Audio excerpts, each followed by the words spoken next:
Hey everyone, my name is Jorge Delgadillo. I am here at Fly Fish Food tying today. I'm going to be tying a jig streamer for you. This particular jig streamer I've had a lot of success with over the last couple of years.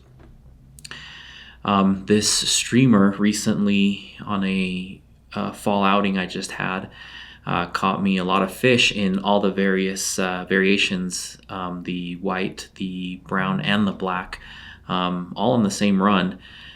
So I'm going to be tying the Brightside jig streamer for you today. That's a big brown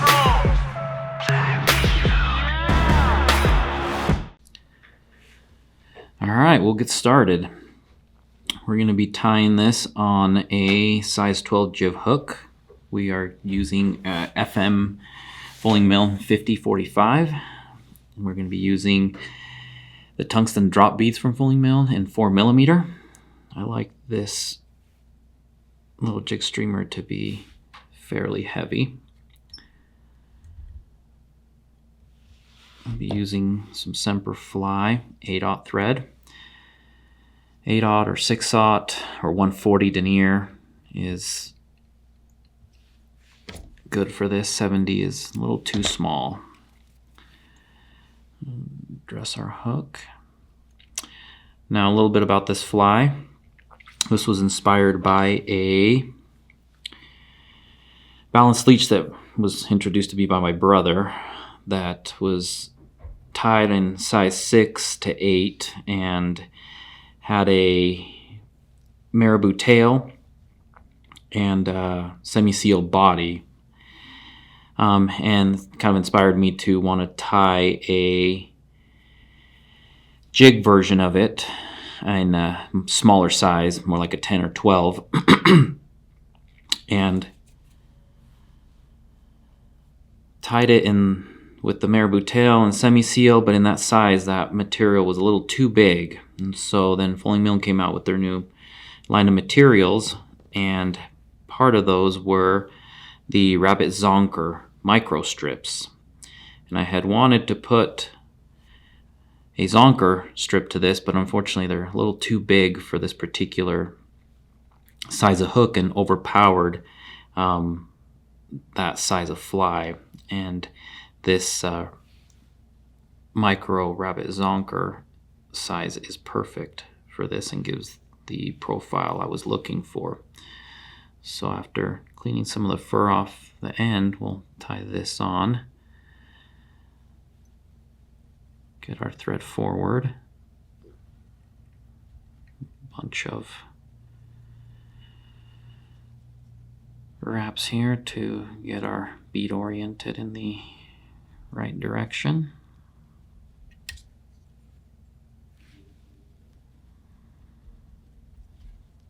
And then come on back to the back and the bend of the hook. Now, as I said, I had originally tied this with semi-seal, and at times I would have to cut some of the fibers and trim them off the back because they were a little too long and would cover the tail.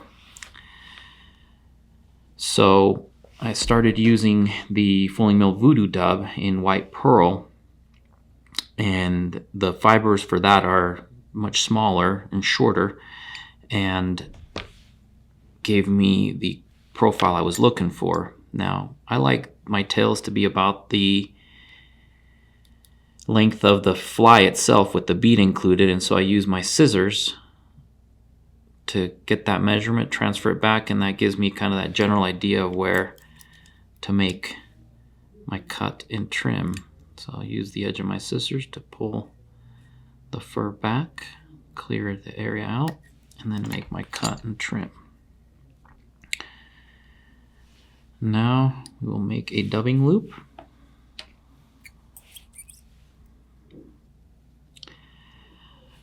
I've also only really tied this fly in the half-width style versus the traditional balanced leech style, and found that it fishes very well like that and is much quicker to tie. Put a half hitch up front here to hold our thread. after locking our dubbing loop. And we will start making a dubbing loop with the white pearl voodoo dub. Taking clumps from the corner of the bag, line up the fibers. Usually 4 or 5 clumps to start with.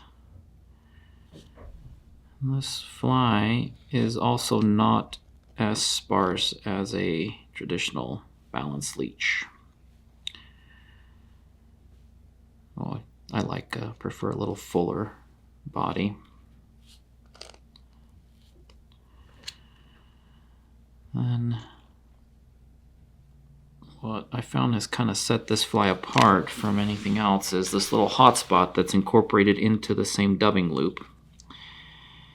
And I've liked using the CLX dub from Fulling Mill in the color fluorescent sunburst orange.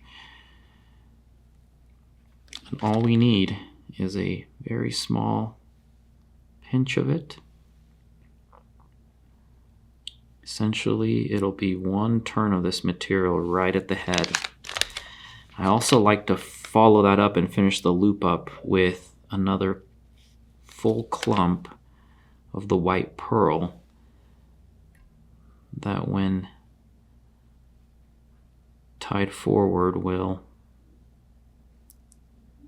cover and veil that orange hotspot. Spin up our dubbing loop.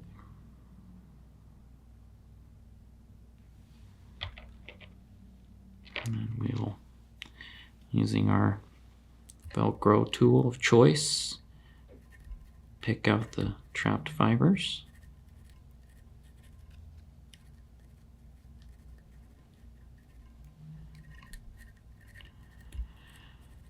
And then we will start to wrap our dubbing loop forward. The other slight change that I've made as I wrap this dubbing loop forward is I like to do one full wrap in the back,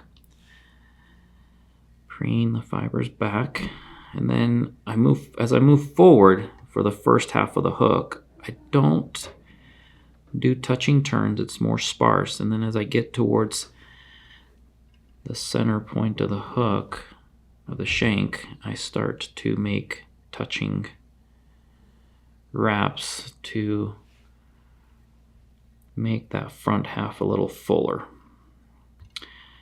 And then you'll notice that I'm basically at the front now against the bead and still have a fair amount of my dubbing loop left to wrap.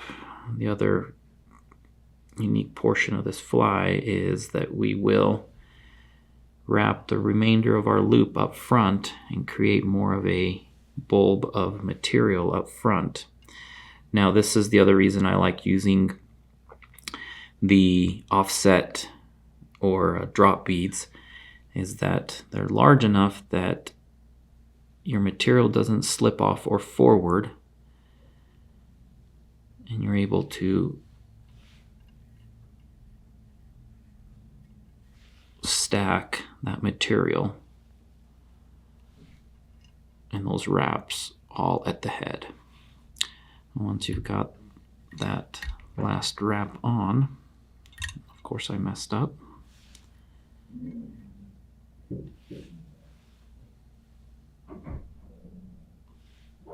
we go. You can lock off our dubbing loop. And essentially our fly is done. All we need to do is whip finish, cut off our dubbing loop. I like to use some super glue. I'm using Loctite this time. And I like to put it on the thread, just touching the thread before I do my whip finishes.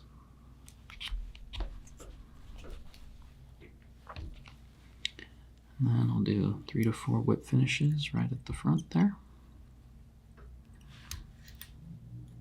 Cut off our thread. And the last step is to take our Velcro tool and pick out all the trapped fibers.